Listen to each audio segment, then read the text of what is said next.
Thank you for the introduction. Well, I just see some more people coming in, so all right. So good morning once again to everyone. Welcome to this talk on winning with MoveIt. I'll get started by introducing myself a little bit. So yeah, I was a part of the Team Delft, which won the Amazon Picking Challenge this year, both the picking and the stowing challenges. And you see a red circle around me. That's me on the photo. um, so yeah, I think for people who are aware, so most of you are probably aware of the Amazon Picking Challenge. Anyone here who does not know who have not heard about it? Okay, so Amazon Picking Challenge is it's a robotics challenge where Amazon decided to ask people who play with robots to make robotic technology that can pick items from shelves and also stow items from a bin into the shelf. And that was started last year actually, and it has continued this year, and it will continue also in the future years according to Amazon. And I think most of you are also familiar a little bit with MoveIt. Anybody who does not know about MoveIt here? Well, so that's good. So most of you know what MoveIt is. So this will be what I'll talk about today, mostly about how we got started, and then specifically a little more details into the motion module that we designed for the Amazon Picking Challenge. Followed with some of the lessons learned. I have only 5 here, but we learned a lot more than 5. And then some general lessons, and then some concluding remarks. Well, that's how we got started. So we received quite literally, actually. So it was around Christmas vacation last year when Gijs, who is sitting right here, sent an email around asking like this, without much text in it. And then, frankly, no one responded. Except that the very next day, our professor Martijn Wisse, who is below Gijs in that photo, the second photo there, he literally walked to most of the team members that were actually eventual members of the Team Delft. He went to everyone and enthusiastically said, "We are participating in this and we are winning, both of them." He was so enthusiastic about it, and then he also ensured that we are also enthusiastic about it, and then that's how we got started, and yeah, the rest is history, and a part of that history will be also what the presentation will be about. So why MoveIt? Well, so first of all, MoveIt has been known to be a little notorious amongst the software community that uses or the motion planning software community. For various reasons, but I think it's not really as bad as it sounds. Of course, there is a lot of room for improvement. So why we used MoveIt? Well, first of all, MoveIt was also told, or from the previous experience, the teams that did use MoveIt last year, they said, yeah, we did not use or those who did use MoveIt did not even end up in the top 3 last year. So that was a big risk for us to take, to actually still go ahead with MoveIt. But we decided to bank on the experience that we had with some of the pick and place applications that we already worked on using MoveIt. And also specifically just around the time when we got started with the challenge, we were also quite ahead in an industrial box packing task, which was also using MoveIt. And of course, a little bit of curiosity as to what can really be right or wrong, what could go wrong, especially when we scale this up to an application as large as the picking challenge. By the way, the numbers that you see next to those points are basically references that are at the end of the slide, the end of the presentation, sorry. So yeah, now how we got started, well, and then we started off even before making a choice of the robot. We used some of the existing tools provided by MoveIt actually, called Workspace Analysis Tools. And the guy you see on the photo here is his name is Jethro. He started off doing some tests, some basic configuration tests as to what are the possible configurations that we can use for the robot. And workspace analysis basically tells you what are the possible reachable points in the workspace. But beware, it does not tell you how you get there. So it gives you a solution, a possible solution, and the likelihood of how many solutions that you can get there. But it really does not say what will happen if you try to move in between those reachable points. So, but it is a very useful tool, and using this, we ended up having this robot configuration. As you can see, the prototype that we used is not extremely detailed, but it actually suffices, and it actually does the job. So we ended up having this configuration where we had a rail which was moving in, a linear axis moving in and out towards the direction of the shelf, and a Motoman robot which was mounted on top of it. So in principle, we had 8 degrees of freedom. So before I get into more MoveIt specific details, I think this is a little bit of a small detour where here we have the basic software architecture of our system, a very coarse representation, by the way, and the blocks that are highlighted in dark are basically the places where we did use MoveIt. And so it started off, and also in that sequence, so we started off with manipulation planning, and then the coarse fine motions, which I'll get into a little bit more in detail. Where we are right now. So we started off with the manipulation module, where you see here, so Wilson is the guy on the slide there. He mainly worked on the grasp synthesizer. Although the grasp synthesizer module itself is a presentation in itself, here I have tried to summarize as much as we can, where the grasp synthesizer module came up with a bunch of grasp poses, and then also some scoring involved in there based on cost functions, which used aspects like perpendicular distance to COM and other aspects. And we also defined some grasp strategies. So we had top suction, front suction, and pinch grasp, and our gripper was a suction-based gripper. And yeah, so finally, where MoveIt actually started, making its presence felt was in the grasp pose selection, where we first picked the highest scoring grasp pose based on the heuristics. We called it the chosen one. And subsequently, we used MoveIt's collision checking facilities using the get position IK service to actually decide on which grasp pose is a valid pose or collision-free pose. And we also had some decomposition going on, where we decided, so to achieve a certain grasp pose, how do we have an approach? So it was inspired by the standard pick and place pipeline that is already in place in MoveIt, but we just decomposed it into making it in our own custom manner. So this, once the grasp pose that we intend to attain with the robot has been decided, we had to figure a way out to get there, and for which the robot motion module was responsible for. That was mainly where I was responsible. I was also the motion planning team lead.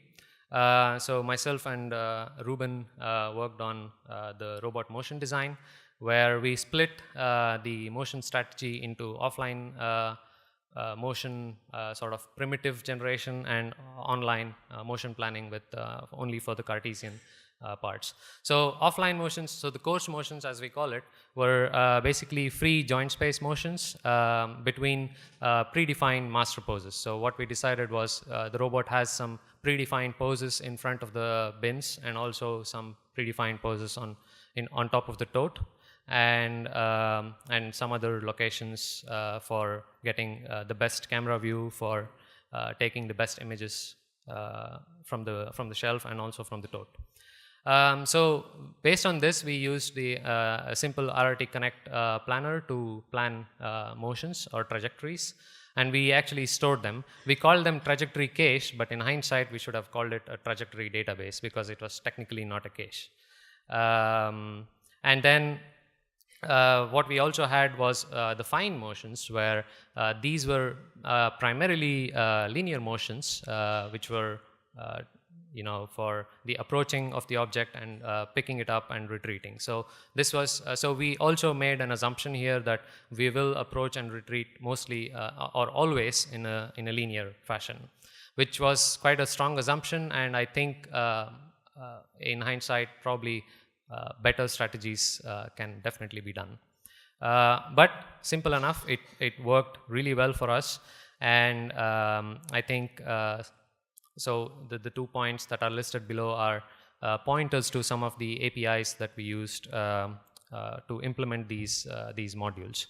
Also, having this coarse motion generation offline was really helpful because we saved a lot of time. We just had to look up a certain motion, and this is sort of the benefit that you get if the environment is static, and we exploited the benefits as much as we can. Followed by this, this was an interesting problem for us. So typically, we have the I/O part as well for actuating the different parts of the gripper, and also the suction and also the pinch grasp. However, a standard way of implementing is an event-based I/O. And then we had the decomposition into different key waypoints along the trajectory. However, we also needed a reliable trajectory tracking to trigger the I/O because we did not follow the standard way of implementing the I/O.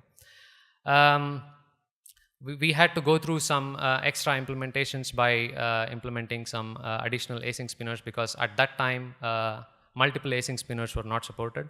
However, it has been fixed in ROSCkinetic, which is also referenced there. So some of the lessons learned now. So this is probably one of the defining moments for us. This happened at RoboBusiness conference in Odense. We just decided to have a try out in RoboBusiness by setting this whole system up there. And as you can see there, we used Octomaps for collision checking, and due to reflections on the bin, on the steel rails of the bin, we had a hole in the Octomap. And for some reason, the reason was that the step that was chosen for the collision checking was just too big, and then the robot just simply ran through the shelf and lifted the whole shelf and also broke the gripper. It was quite a disastrous moment because we had also a local challenge between another Dutch team as well participating there, and this happened right before the challenge. So yeah, but this was sort of a pre-challenge, not the real APC itself. So one of the lessons learned is, okay, so collision checking with Octomaps works, but also have some redundancy there. So for which we decided to add some bin collision models because having an entire pose estimation for the shelf was not really a good idea because there is quite some accuracy issues that you might run into when you are dealing with a shelf of size about 2 meters. However, we also found out that sometimes collision checking with the meshes can produce random failures. Well, thankfully, we did not have those failures during the challenge.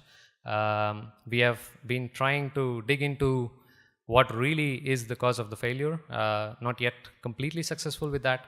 But also we added some extra sanity checks. So for instance, if you're trying to achieve an impossible motion where your start state does not match with the real start state of the robot, then you prevent such motions. So I think the most important takeaway from this was add as many redundancies as possible with the collision checking. Of course, not too much because then you're too slow, but at least have 2 or 3 levels of redundancies with collision checking. We also had some strange behaviors. For instance, in the development times, we also found out that the time that it was taking for doing collision checks while using Octomaps was really long. And per pick, we were having something like a minute and 40 seconds or so for one single pick, and we were supposed to pick 12 items. So that was really not an option. And digging a little deeper, we found out that we used some of the APIs where we were trying to read the current state of the robot while the Octomap update was going on. And it turned out, so I have the point there, the cause written down there: planning scene monitor prioritizes servicing Octomap updates. With a star also. So we have, so we digged into the service, the Octomap monitor code in the planning scene monitor. And we have a very strong suspicion that the Octomap updates basically hogs it actually acquires a mutex lock, and once that is there, it simply does not respond to the API requests from a level higher up, and because of which we were running into tremendous delays, and therefore we were quite worried. However, we managed to fix that by using a slightly different API choice, which is actually also pointed out there. So the robot state APIs do not need direct access to the planning scene monitor, and you can also use or change the state of the robot directly, even if it does not match with the real state of the robot, which was quite helpful for us in terms of the plan phase of the planning. The next was also, we ran into some issues with Octomap clearance. So there is a MoveIt service provided called Clear Octomap, but somehow the consistency of the performance of the service was not always okay. So sometimes even on calling the Clear Octomap service, it was simply not clearing it. So what we decided was, okay, so we have to force a clearance. So we decided to publish a static point cloud. Well, static point cloud is because we did not want to hog all the resources in terms of publishing a live point cloud stream. So we just took one snapshot of the point cloud of the entire scene, and then we just published it at our will. And then, given that we had this freedom, we also could publish out of range Octomap values. And with that, we could guarantee that the Clear Octomap service was always clearing once we publish the out of range values. So sometimes so with this out of range values being published on the Octomap, we always had 100% clearance performance. Subsequently, we also had to do some trajectory stitching, which was mainly required in order to stitch the coarse and fine motions together.